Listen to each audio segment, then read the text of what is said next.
그동안 잘 지내셨습니까? 오늘 날씨 꽤 덥죠?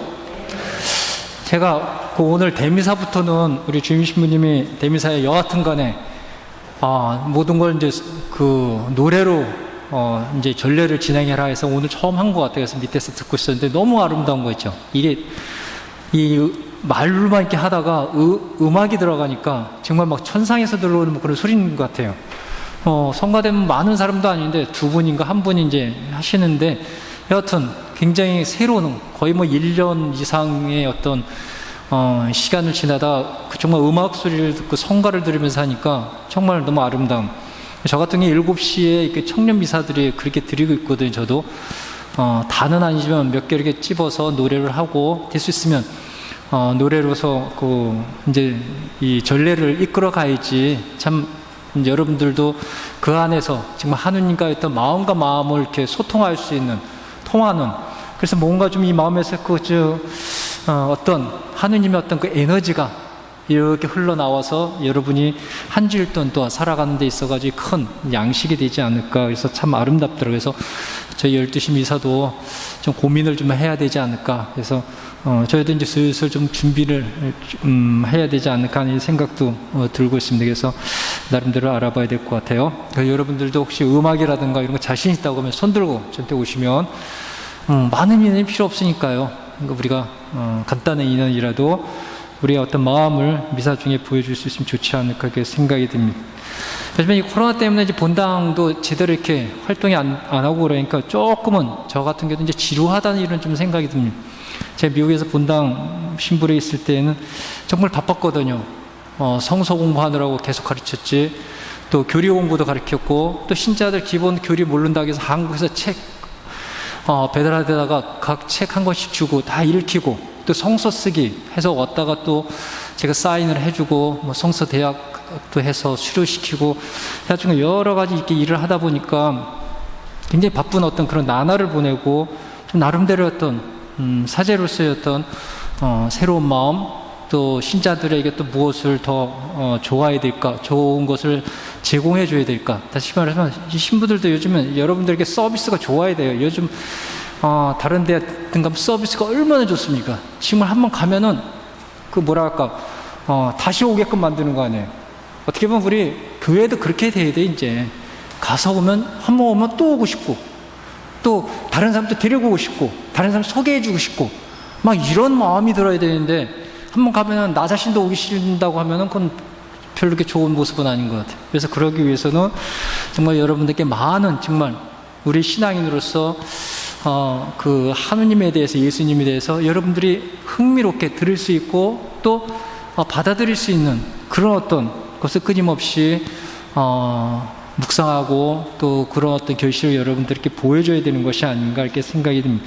지금 제 나름대로든 뭐 청년들 성서 가르치고 또 교리 가르치면서 어려운 시기가 지날 때 되면은 언제든지 출발할 수 있는 그런 어떤 준비의 어떤 장은 나름대로 준비는 하고 있습니다. 그래서 제 꿈은 정말 이 본당 신자들이 360일 어느 때가 와도 성서에 대해서 강의를 듣고, 또 그 강의를 듣고 또 질문이 있을 때는 그것을 들음으로써 대답해주고, 또 교리도 우리가 많은 걸 알고 있는 것 같은데 막상 이렇게 보면은 교리들을 의외로 또 많이 모르고 계시더라고요. 그래서 그런 교리에 대해서도 여러분들에게 설명해 주시고, 이런 것이 제가 막 해주고 싶은 것이거든요. 그러다 보니까 말이 많아지다 보니까 뭐 할 때는 계속 말 많다고 계속 막 불평이 들어오는 이런 경우도 있습니다. 그래서 요즘 자제하려고 그러는데 이게 잘 안 되네요. 그래서 오늘 또 길어지게 생겼는데, 또 서두가 벌써 길어졌으니 할 말이 너무 많은데 지금 오면서도 걱정을 했거든요. 법미사한테 굉장히 짧게 끝냈더라고요. 그래서 난 할 말이 많은데 큰일 났네. 이거 어떻게 이거를 정리를 하지? 정리를 하려다 보면 이게 더 안 돼요. 그래서 내가 생각했던 대로 강론이 잘 안 나가요. 그럴 때 되면 한 주일이 짜증이 나요. 막 그냥 이것이 안 됐을 때는. 여하튼 오늘은 이제 연중식에 들어와서 오늘 예수님께서는 하느님 나라에 대해서, 우리가 끊임없이 하느님의 왕국, 예수님께 선포하셨던 하느님의 나라에 대해서 이야기를 하는데, 예수님께서는 복음을 그래요. 비유를 통하지 않고서는 결코 직접적으로 이야기하지 않으신다고 이야기를 하게 됩니다. 그 이유는 그것이에요. 예수님과 함께 있어야지만 하느님 나라는 걸 알 수 있다는 거죠. 신자가 되어야지만, 신앙인이 되어야지만 그리스도인에게만 정말로 하느님의 어떤 말씀, 예수님께서 하느님 누구라는 것을 가르쳐 줌으로써 우리가 하느님의 나라에 들어갈 수 있는 유일한 사람이라는 것을 한번 강조하시는 그것입니다. 그래서 그렇다고 하면 이 하느님 나라에서 이야기하다 보면은 왜 이스라엘 민족, 구약에 보면 이스라엘 민족 하느님이 선택된 민족이거든요. 그리고 이스라엘 왕국은 왜 하느님께서 선택하셨고 하느님께서 허락하셨던 그 왕국이 결국은 멸망하고 그것을 이어서 예수님께서 선포하시는 하느님의 나라, 하느님의 왕국이 우리들에게 이 지상의 새로운 어떤 모습으로 나타났는가, 이것에 대해서 저희들은 좀 생각을 해봐야 돼요. 그것을 통해서 내가 현재 있는 예수님께서 선포하셨던 하느님의 왕국, 하느님 나라에서 어떤 모습으로 우리가 살아가야 되는지 배울 수 있는 것입니다. 그래서 오늘 에제키엘 17장 1절부터 24절에 에제키엘 예언자가 이스라엘 민족에게 예언했던 내용입니다. 그래서 그렇기 위해서 여러분들 이스라엘의 어떤 역사 지정학적인 어떤 그 모습을 보여야 되는데, 이스라엘이 우리나라가 똑같아요. 이스라엘 보면 여러분들 요즘 전쟁 막 일어나고 있죠. 전쟁이 일어나서 이스라엘 민족이 팔레스타인들을 공격하고 있고 여러 가지 요즘 뉴스에 있는데, 이스라엘은 구약의 시대 때에는 굉장히 강대국 사이에 있었던 나라예요. 이스라엘 중간에 그 지중해에서 있다고 하면 그 위쪽으로는 굉장히 큰 아시리아, 또 바빌론, 페르시아라고 하는 엄청난 큰 대제국이 있었고요. 그 밑에는 에집트라고 하는 큰 제국이 있었습니다. 그래서 두 제국들은 서로 싸우려고 그랬습니다. 싸우고 침입하고 서로 점령하려고. 그러다 보면은 이스라엘을 거쳐가야 되는 것이에요. 이스라엘을 거치지 않고서는 서로 전쟁할 수도 없고 교역을 할 수도 없고 왕래도 할 수가 없었던 상황이에요. 그래서 이스라엘을 먼저 잡았을 때 점령한 나라가 유리한 그런 지역이었던 것이에요. 그래서 하느님께서도 이스라엘 민족에게 에집트에서 탈출시켰을 때 이스라엘 민족을 이끌었던 모세에게, 신명기에 이렇게 나오죠. 그들에게 당부했던 말이 있습니다. 너희들은 어차피 약한 민족이다 이거예요. 또 너희들은 유목민이면서 떠돌아다니는 민족이라는 거예요. 그리고 어디에 정착을 하게 되면은 그 원주민들과 싸울 수밖에 없는, 그런데 힘을 비교해 보면은 너희들은 어쩔 수 없이 약자라는 것입니다. 그렇기 때문에 너희들은 너희 하느님 야훼 하느님께 충실하게 지키고 또 야훼 하느님께 전적으로 매달리지 않는다고 하면은 죽을 수밖에 없는, 사라질 수밖에 없는 그런 존재라는 것을 이야기를 해주게 됩니다. 그러면서 모세는 마지막 유언에 너희들이 어떤 상황에 있든지 어떤 어려움에 있든지 너희의 하느님 야훼 하느님을 믿고 그분께 모든 것을 맡겨라. 그랬을 땐 너희들은 분명히 살아남을 것이다 라고 하는 마지막 유언을 하면서 죽습니다. 근데 이스라엘 민족이 흘러가는 그 모습은 그렇지가 않거든요. 이런 두 강대국에 살아가기 위해서 그들은 모세가 이야기했던 그들의 하느님 야훼 하느님께 충실하고 성실하고, 비록 그들이 내일 나라가 멸망하는 있어도 그들의 하느님이 말씀하셨던 그 말씀을 정말 전적으로 받아들이고 신뢰하고 그냥 내맡겼어야 되는데, 가만히 생각해 보니까 이거는 그 어떤 신앙보다는 주변 국가에 있는 강대국을 통해서 그 어려운 그 과정을 극복해 나갈 수 있는 것 같아요. 그러다 보니까 어떤 때는 에집트에게 달라붙고 또 어떤 때는 바빌론이라든가 아시아라든가 페르시아라든가 이런 데 이렇게 달라붙으면서 나름대로 어떤 살아갈 인간의 어떤 그 힘으로, 자기들의 힘으로 살아가려 그런 모습을 보이게 됩니다. 이때 하느님께서는 예언자들을 통해서 너희들의 그 모습은 틀린 것이다 이것이에요. 너희 하느님 야훼님께 먼저 믿고 그분이 내려주시는 말씀, 그 말씀에 따라 행해야 되는데 그것이 이루어지지 않는 것이에요. 그래서 결국은 이스라엘 민족은 멸망을 하게 됩니다. 그래서 이스라엘 하느님 야훼 하느님께서는 이스라엘 민족을 578년경에 완전히 멸망을 시켜버리게 됩니다. 그래서 그들을 유배를 보내게 돼요. 바빌로니아 지역으로. 그래서 그런 유배 지역에 있어서도 그럼에도 불구하고 자비 하느님께서는 이 이스라엘 민족을 새롭게, 이 50년이라고 하는 이 세월 동안에 새롭게 그들을 정화시킨 다음에 그들에게 또 새로운 나라를 약속을 하십니다. 그것이 오늘 에제키엘이 오늘 제1독서에서 예언하는 것입니다. 즉 향백나무의 그 꼭대기 순을 통해서, 향백나무는 유다를 이야기하는 것이거든요. 그 꼭대기 순은 이스라엘의 마지막에서 두 번째 왕인 그 여호야킨 왕의 자손들 중에서 누가 하나 나와서 새로운 이스라엘 왕국, 다시 말하면 예수님께서 예언했던 하느님의 나라를 선포한다는 것입니다. 그 자손이 바로 예수님인 것이에요.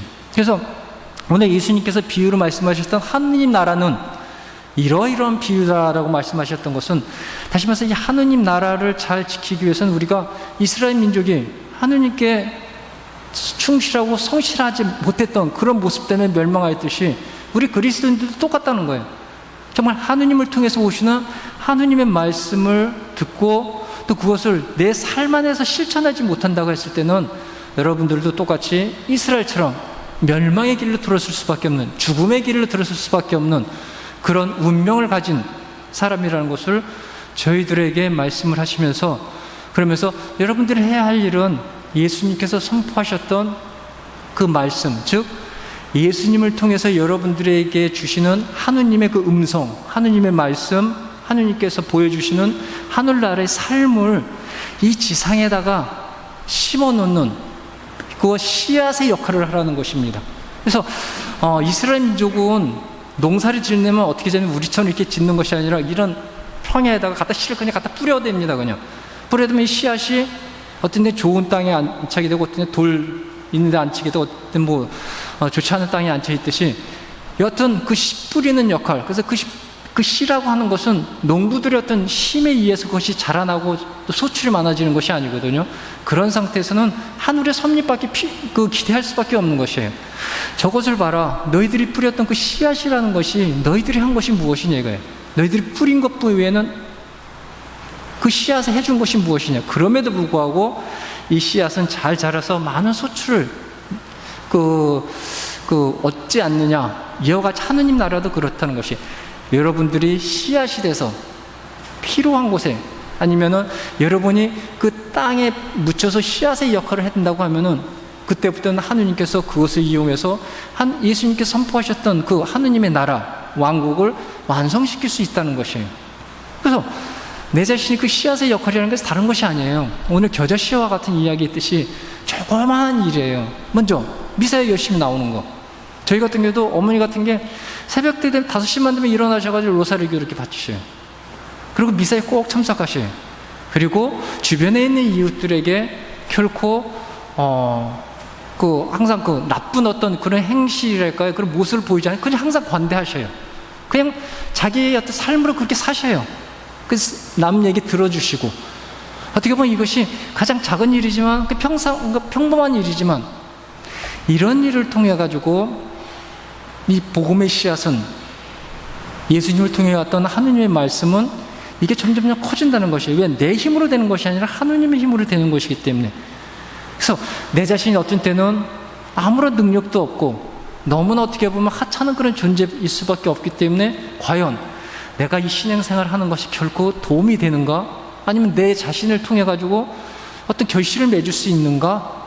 라고 하는 의문이 있을 때 예수님께서 말씀하신 겨자씨의 비유도 이 세상에서 가장 작은 씨앗이라는 것이에요. 즉 이 세상에서 가장 작은 자, 이 세상에서 가장 어떻게 보면은 없는 자로서 이 사람들이 하느님의 그 말씀을 삶을 통해서 또 들었던 말씀을 전해준다는 것은 비록 아주 작고 아주 미소하고 저것이 과연 결실을 낼까라는 의문점이 있지만, 결국은 이런 결실을 내게 하는 일은 여러분이 아니라 하늘에 있는 분이 결실을 내게 하신다는 것입니다. 단지 여러분들은 그 말씀을 듣고 씨앗이 돼서 정말로 그 씨앗이 자랄 수 있는 그런 어떤 마음의 모습을 여러분들이 충실히 한다고 하면은 그것이 여러분이 해야 할 일이라는 것입니다. 즉 구약의 이스라엘 민족이 했듯이 하느님께 어떠한 상황에 있든지 충실하고 성실한 모습으로 그 삶의 모습을 보여준다고 했을 때 그 결과는 생명의 길로 이른다는 그런 말씀에 따라 여러분들도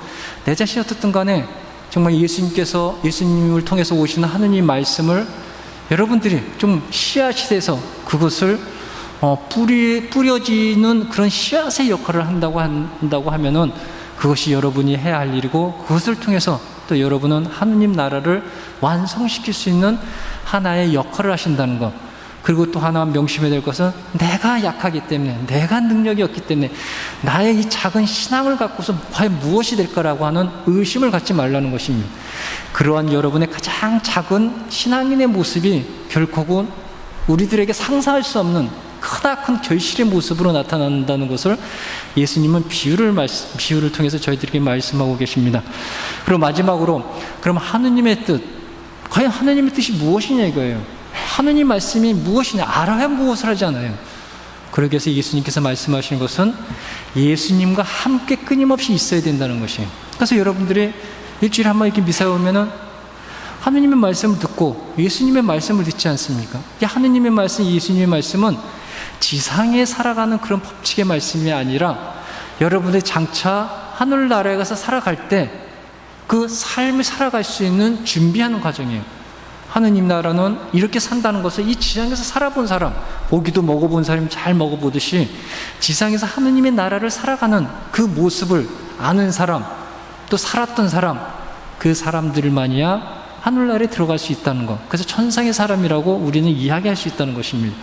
그렇기 때문에 끊임없이 예수님을 통해서 주어지는 하느님의 어떤 말씀, 하느님의 나라의 모습, 하느님은 또 어떠한 법칙을 갖고 살아가는지, 그것을 여러분들이 잘 명심하시고 이 지상에다가 여러분이 할 수 있는 만큼, 그것이 아무리 작다 하더라도 그 작은 걸 가지고서 가장 큰 것으로 만드시는 하느님을 믿으며 또 신뢰하면서 여러분들이 이 지상의 삶을 살아간다고 하면은 그것이 바로 하느님 나라, 하느님 왕국을 완성시키는 그리스도인의 마음이라는 것입니다. 그것이 바로 앞으로 여러분들이 장차 하느님 나라에 들어갔을 때 하늘에 계신 아버지와 함께 사는 그런 사람들의 삶의 모습이라는 것입니다. 그런 삶을 여러분들도 정말 이 지상에다가 그런 작은 흔적이라도 남겨놓고 가신다고 하면은 여러분이 나중에 하느님 앞에 갔을 때 내가 무엇을 했는지를 자랑스럽게 여러분이 말할 수 있는 그런 천상의 사람이 될 수 있지 않을까 이렇게 생각이 듭니다. 그래서 그런 희망을 갖고, 비록 올해 날씨가 덥고 코로나로 어렵고 또 주변 사람 나를 손가락질 하더라도 인내롭게 참고 그들을 용서하고 사랑으로 품 안을 수 있는 천상의 사람으로 살아갈 수 있도록 기도드리겠습니다.